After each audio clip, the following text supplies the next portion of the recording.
realizing there's an audience out there that wants to go on that ride with you. They're Yeah. like curious. They don't have that expectation.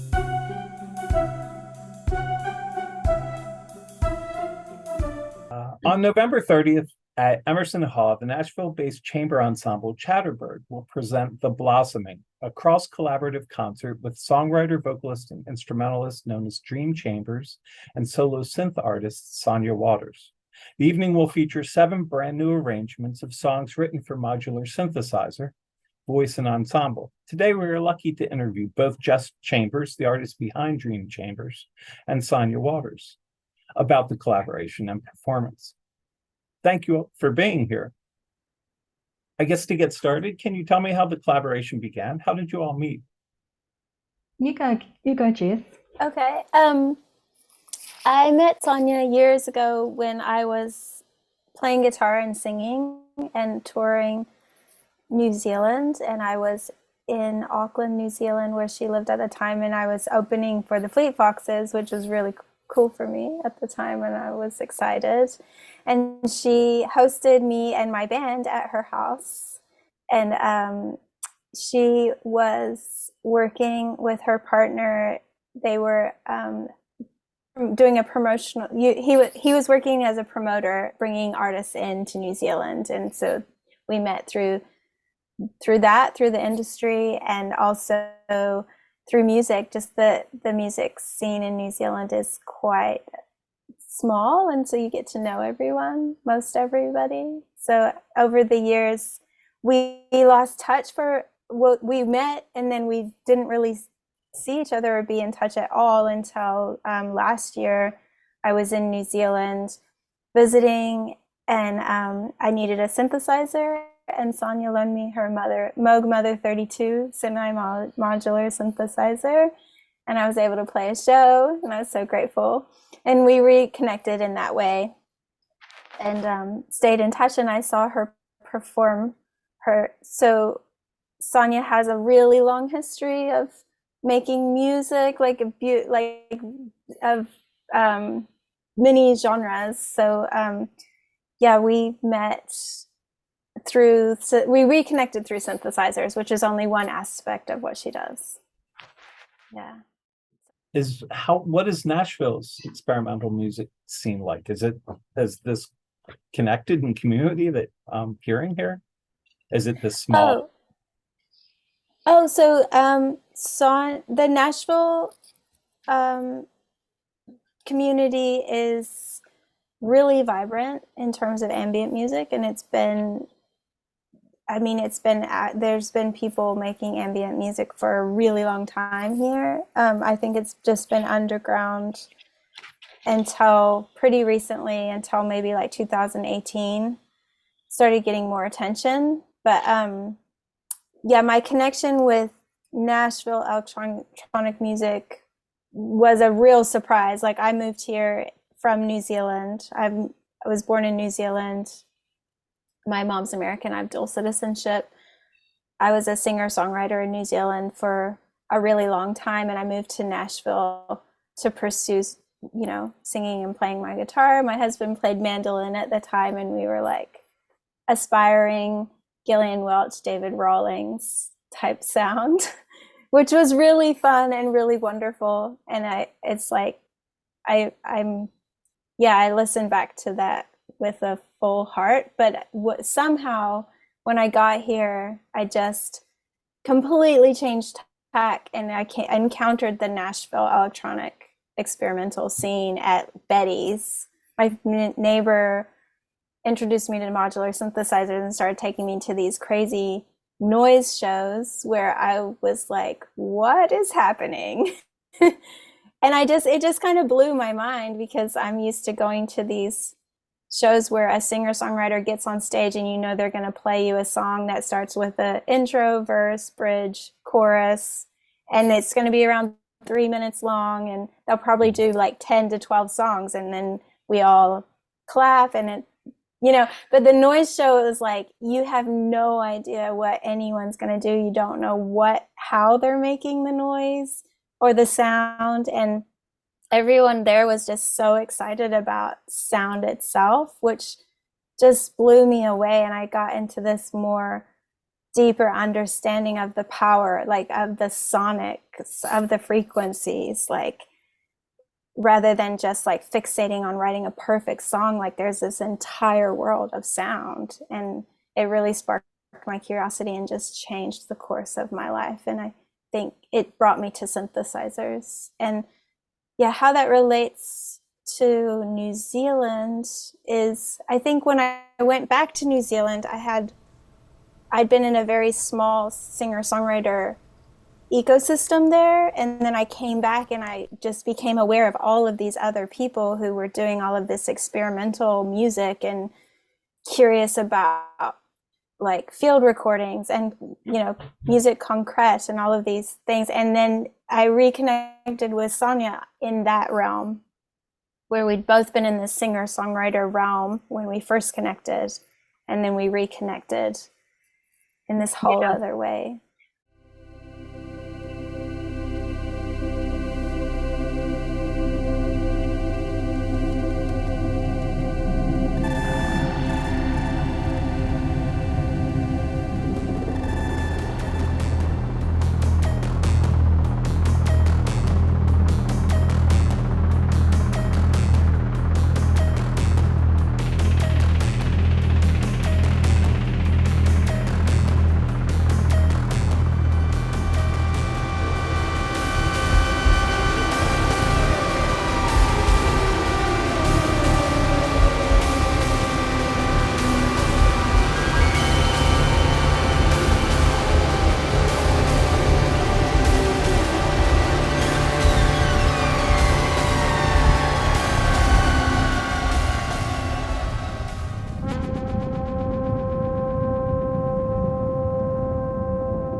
It's interesting, isn't it, Jess? Because just I hadn't heard you say that before about how you transitioned from a singer-songwriter into modular synths. And I was actually just nodding, inside. I was thinking, yeah, that's me too, where Yeah. I played in a lot of bands, I'd written songs, and there was a sort of pressure to sort of write this perfect song, and it had to be a particular length of time. And it just felt like, oh, we had to have so many choruses, and just the freedom of moving on to synthesizers and, Yeah. and sort of, intense patterning and just working with sort of sonics as opposed to working with sections of chord progressions and things like that. You actually may just have one or two actual notes, patterns, and then the rest is just an expansive world of sonic art, really. It just can do so much with it. And it just felt so freeing and way more creative. Just made me feel more creative, like I had a bit more, like there was no rules really, even though there are sort of, you realize what the rules are later, but you discover them as you go through, which is different than learning an instrument. Yeah.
And just realizing there's an audience out there that wants to go on that ride with you. They're like curious. They don't have that expectation of like, you give me this recipe, and then it's like they're like, what are you gonna do? Like, what are you using? How are you doing that? And the community in Nashville was also like super open with their technology, so I could go up to the performer after the show and like really get hands-on with their equipment, they'd be like, oh, so this is this and this is what this does, and then I could understand like what I might want to buy and what kind of equipment would produce the sound that I was thinking in my head. So yeah, it was just felt really wonderful and freeing, and like nobody's making any money, like no one's writing a song for the radio. They're just like here to just be completely present with no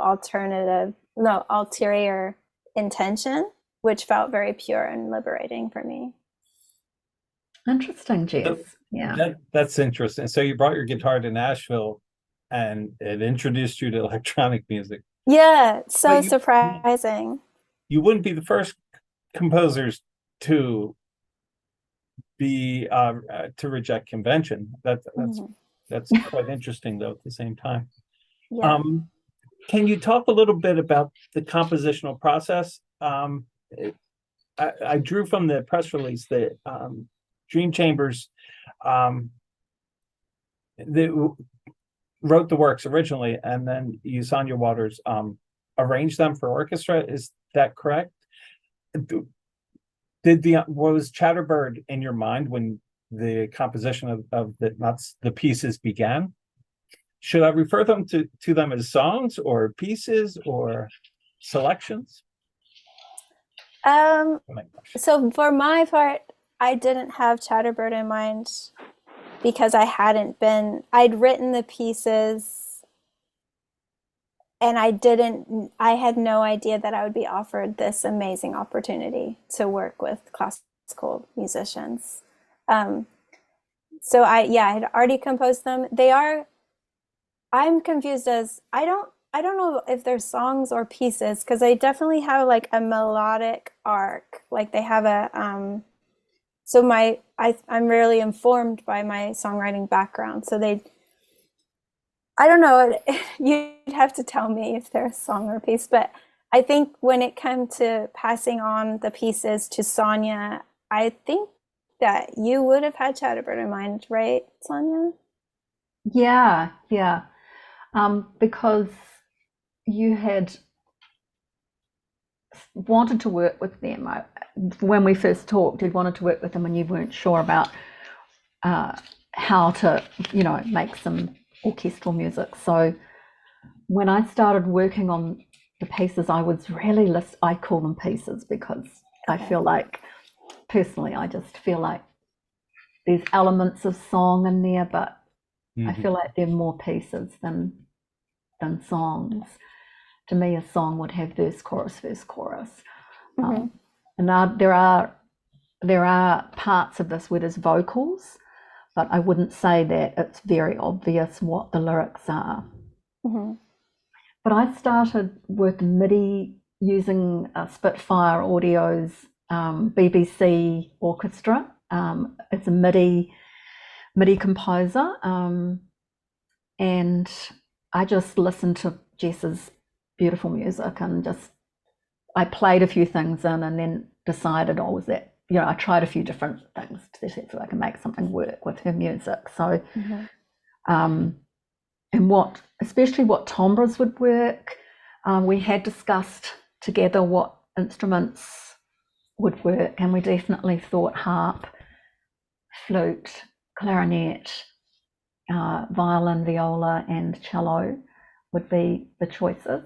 We were debating about 2 violins at one stage, or should we have vibes, which I would have liked, but then we're like, maybe we can only have 6. So when we found out it needed to be 6, we're like, okay, we'll get the viola involved. But so it started off improvising through her work that was, that I had, and then it just got more structured as time went through to fit, so people could play it, humans could actually play it.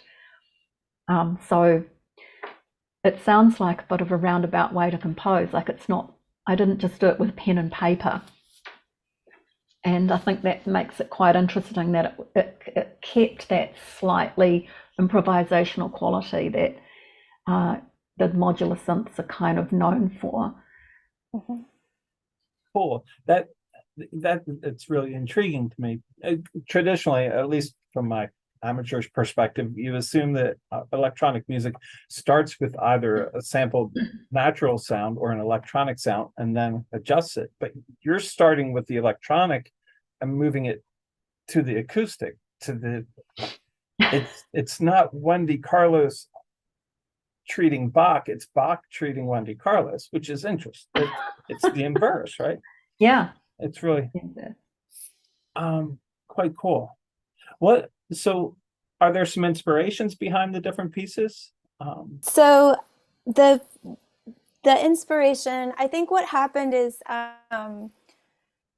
the pandemic hit and my husband had access. He worked for a high-end instrument dealer who had these amazing Moog Model 10 and 15 synthesizers. So they're like these reissues of these vintage large 5U.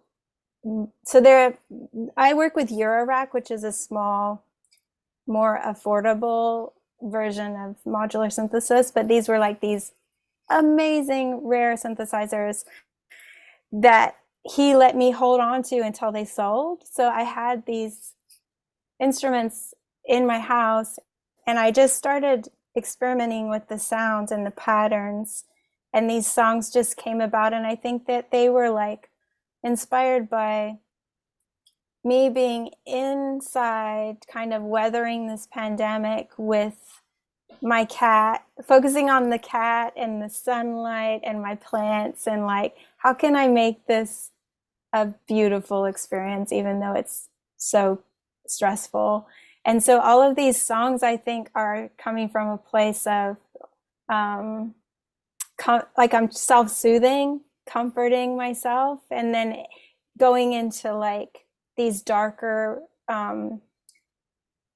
emotions that I can't articulate the combination of what it is with words, but it's best expressed with just sound. It's like I've heard, I don't speak German, but I've heard that the Germans have like these amazing words that like combine like all of these emotions into this one phrase or this one word. And I feel like I was trying to do that with music. And so, yeah, the pieces came from a place of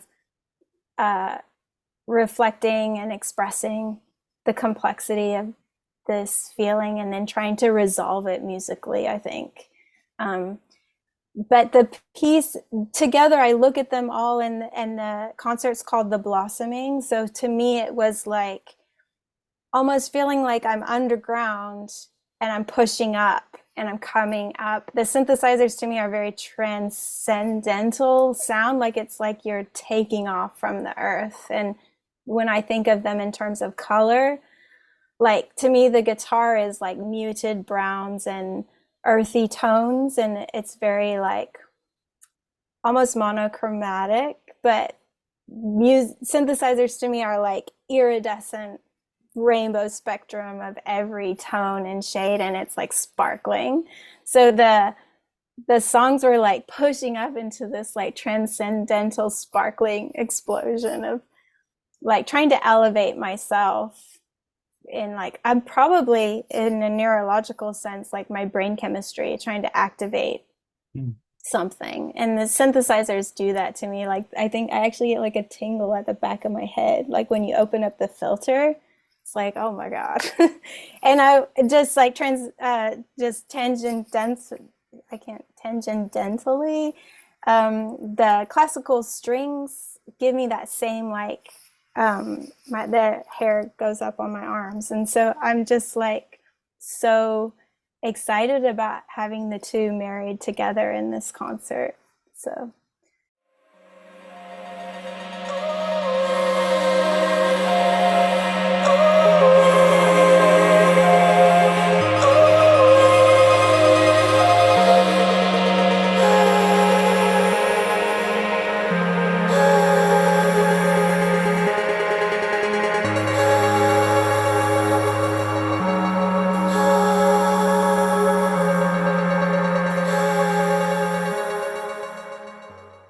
yeah. That's really interesting. Especially Well, from various reading, a little bit of research that I did today on your work, especially Sonya Waters, your sheltering ranges seems to deal with yes. turbines in nature and the combination, the confluence of technology and spirit and nature. Can you talk more about that, especially with regard to your arrangements of her works? How do you bring that out? What is your Well, I think I work, as I showed you before Jess joined us, I showed you outside the window that I work looking out onto a beautiful garden, and I do find inspiration in nature, but I also find inspiration in sound. And a lot of the sounds that I love about Jess's work are actually, to me, they sound already like orchestral instruments. They don't sound like machines. They don't sound artificial. They sound very organic, and I like the way she had quite a lot of random elements. Like she had sort of chord harmonies, but they did have different random elements in there that unexpected, and it made me put a few in myself. But keeping in mind that it was after we'd had that little session together where you went, oh, do that on the harp, put that one, change that one. I was like, oh, okay, yeah, I should do that. Sonya let me boss her around a little bit, which was really nice. It's good. No, because sometimes, if you've been composing in a certain way for a long time, it's good to have someone just push you to try something new and something different. And I don't normally write for orchestral instruments. As I was telling Jess earlier, I have only written for film work where the instruments are all sampled sounds, so it's not humans playing it. And I've always wanted to, of course, so I was really attracted to the sounds of Jess's synths because they did actually remind me of real instruments. And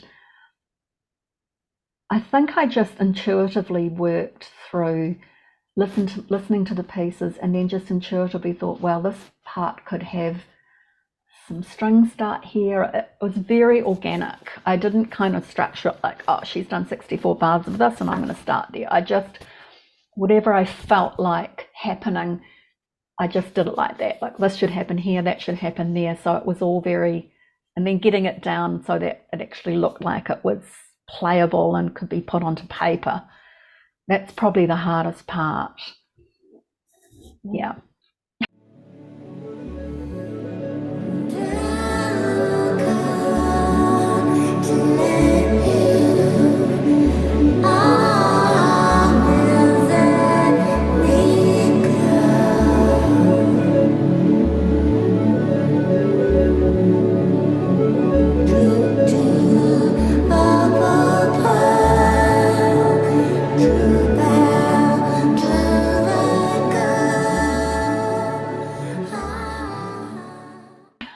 So I guess that leads to my next question. What will the performance be like? Are there real-time adjustments that you'll be making to the sound, the synthesized sound? Will Chatterbird's ensemble be reading a score? How will this all work? Yeah, score. Yeah, they're going to be reading the score. So Jess's synths are on the score as well. And her vocals are partially on the score because a lot of them are not like words as such. They're more just lovely sounds that have been affected, run through synths. So yeah, the whole thing's on the score. But it will be sung in real. How much of it is not pre-recorded? Is that the word I'm looking for? And how much will be performed in real time? The whole thing? Yeah, the whole. Yeah. Oh, go ahead, Sonya. No, I was saying all the orchestra will play in real time. Yeah. So I'm not sure how much of Jess's synths will be.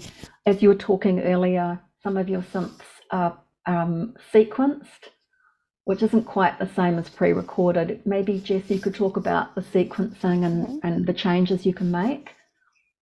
So my vocal is I've loaded samples that I've recorded of my voice onto a Eurorack module that is a granulator. So it kind of explodes the sound and takes little grains of sound. And so it's almost making like it's like a combination of like a tape machine and this cloud of sound, which is made of my voice. So I couldn't possibly perform that live because the sound is in that machine. The machine makes it. I have sang live before with my synths, but not for this concert. I won't be. With the synthesizers, I have 3 voices. So I have composed what those voices will do using a sequencer, which is it's like a machine. So a sequencer in itself is an instrument. It's just it's like I input what the synths will play and it creates these patterns. I can create patterns and I can control like the length of each pattern. So I can then create polyrhythms if I like, or I can control the randomization of notes. But I have composed the pieces and they're in the sequencer. And so each time I play the song, the notes will be the same. So that fits with the score because I want it to be exactly, like the score is always the same and the synthesizers are playing the same notes, so they fit together. And then the improvisational part is the way I manipulate the timbre and the open and close the filter and make the lengths of the notes different. I add delay and reverb. The vocal aspect is different each time because the machine doesn't have presets, so it will respond to the electronic output of the synthesizers. It's called a gate output, so it sends an electronic signal that triggers the vocal sample, and each time that is slightly different, which I find really interesting. It's a little scary at times because I don't know exactly what it's going to do, but I've learned how to wrangle it. And you kind of have to accept that, it can create these magical moments, but I can't always control it. So keeps it exciting. I like the way there's a bit of danger with it, Jess, Yeah. because I sort of feel like people always think, oh, they're just pressing a button on the machine and it just plays, but actually some terrible things can go wrong. And I have to admit, when I see you play, I always think, oh my God, I can't believe she's actually controlling this. It sounds like it's out of control, but no, she's bringing it back. And and they're very powerful. Like yeah, you can really hurt someone's ears if you don't yeah, watch out. But I used to be a little bit defensive about how some people don't understand that you're pushing these buttons, and it's the same. Because I was like, well, when I was a songwriter, I sang the song the same every time. Like no one expected me to get up and like write a song on the fly. Like give me a verse, bridge, chorus, make it amazing. Like so I don't know. I just feel a little bit like the expectations and there's a double standard there with electronic music because people don't understand. Like they're willing to hear a song the same each time, and they it's about this how the singer delivers it. Like the inflection of their voice will be slightly different from one performance to the next, and the synthesizers are the same. I actually feel like they're very vocal sounding, so I'm delivering a song that I've written and composed and practiced, but I'm delivering it with different feeling and dynamic, and I lean into it in different ways, so it is different each performance.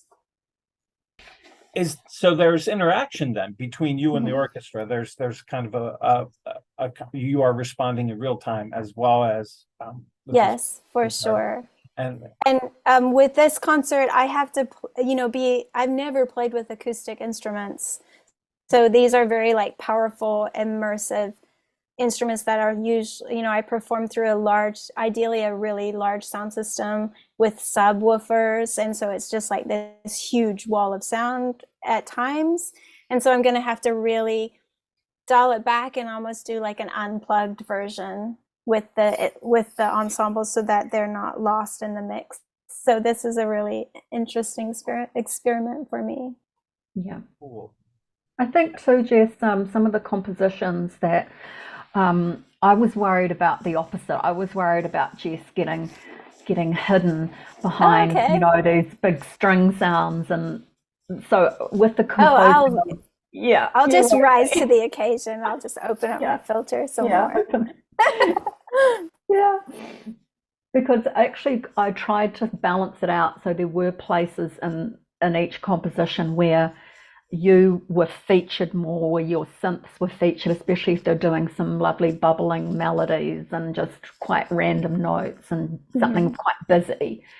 And then the other way, if you're doing a nice drone, then I felt like the strings and other instruments, the flutes and clarinets, perhaps could be featured over top of that. So just trying to keep everything out of each other's way so everything could be heard, but not covered up.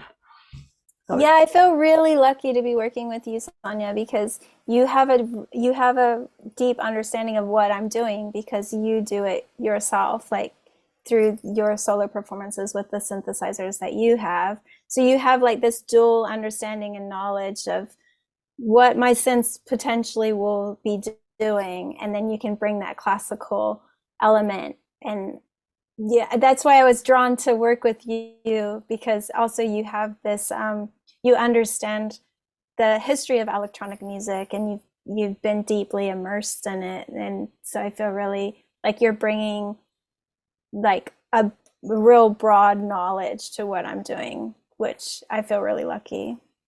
Yeah, thanks. Yeah. It's quite hard because there's not a lot of women actually, in New Zealand doing modular synth music or even doing synth music. And it's been quite, it's lucky we met actually, because I feel like I felt quite alone for a long time. When I was studying, I decided to go and do a sonic art degree at Vic here and Victoria University, the New Zealand School of Music, and they do a fantastic course in sonic art, and I'm not quite sure how useful a master's in sonic art is, but hey, I'll do one anyway. But I really felt like most of it was classical music and jazz, and the sonic art department was quite small, really fantastic, but quite small. And it was hard to meet other people. I think mainly here through the Pyramid Club, which is a sonic art venue here in Wellington. I think it's really more of a centre for experimental music, and instead of other places around the country. So I felt quite lucky. I just happened to kind of be in the right place to meet you, Jess, and then to meet the people at the Pyramid Club, and then to lock into this sort of sonic art world at the university. So it's interesting how it's all kind of tied in for me, Probably the same way for you, Jess. It sounded like the Nashville scene was where you got cut your teeth. Yeah. It's important to have community in real life, and that when you're developing a new sound, especially with technology. Yeah, because it's something you spend a lot of time by yourself trying to figure things out. And I think, if you have got someone else you can talk to about it, it just helps a lot, really. Yeah.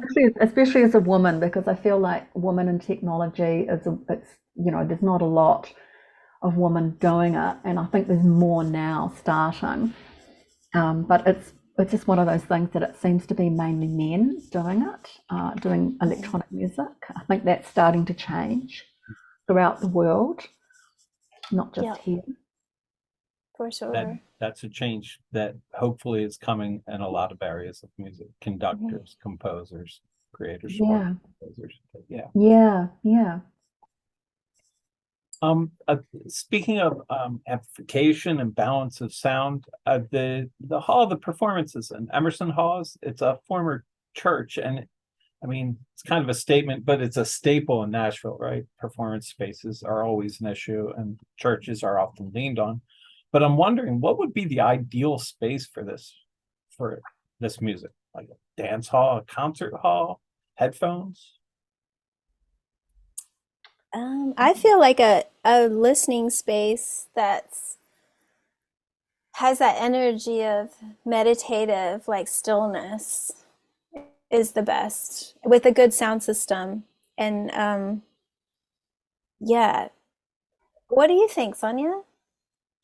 I definitely think a good sound system, and if people aren't too scared to get into some deep listening and just have a good chair, I think that's a really good, I think that Emerson Hall looks incredible, looks like the right place.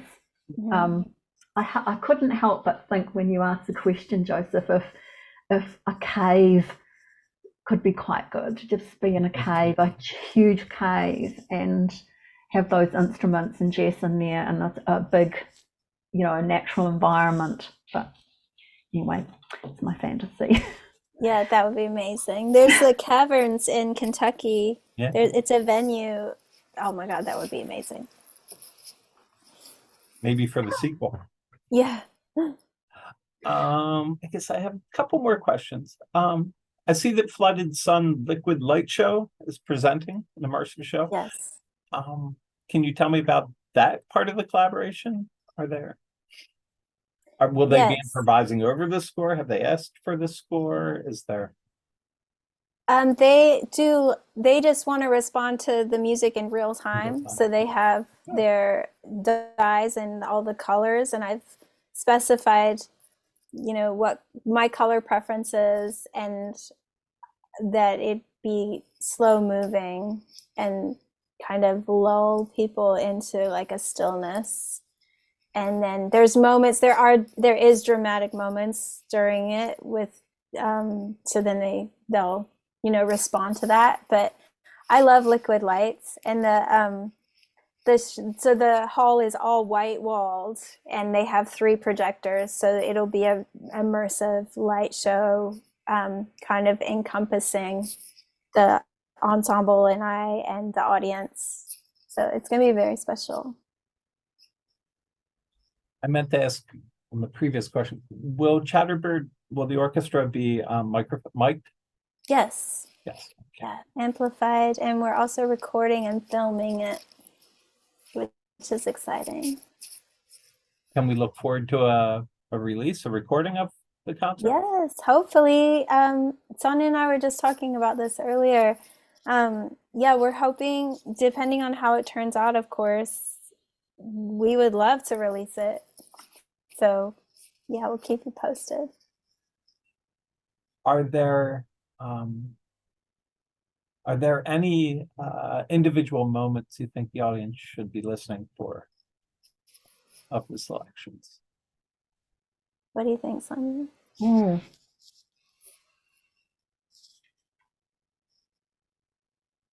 wow, that's a really hard question, because with ambient music, you kind of want your music to feel like you're just awash in it. But there are some lovely harp moments, I have to say, and I love the harp. So does Jess. So yes, I think the audience will appreciate the harp, gorgeous harp playing. Yeah, there's there's one song where it modulates up and the strings just come in like very dramatic. The blossomings, yeah. The key change, yeah. I love that. That's my favorite moment. You're gonna have to write some more with key changes. I love the key change too. I can do that. It's like it transcends up into the moment of like, yes. There you go. Spots they can watch out for, definitely. Sounds great. Are there plans for collaboration beyond this performance? Yeah, we are hoping to perform these pieces again in New Zealand. We're making plans. We might even do that with an expanded ensemble, and luckily Sonya can just write the music, and I can't write. Yeah, it's such a wonderful skill to be able to write for any instrument. It blows me away. So yeah, I'm lucky. Sonya, saying you're open to like taking this further and developing it further. I'm really excited. Yeah, me too. I'm looking forward to doing some more, because this was a little bit of a experiment and just a big learning curve for me as well. Definitely wasn't easy, and I think I've learned a lot, and I'm keen to do more. Now I know what to do. Oh, amazing. Okay. Well, we'll do more. Good. Yay. Wonderful. Well, thank you very much for joining us today. You can see Blossoming at Emerson Hall on November 30th. Pay what you can. Tickets are available at chatterbird.org. Thank you for coming and allowing me to interview. It's been great. Yeah, thank you, Joseph. This was really nice. Yeah, thanks, Joseph. Lovely to meet you. Lovely to meet you.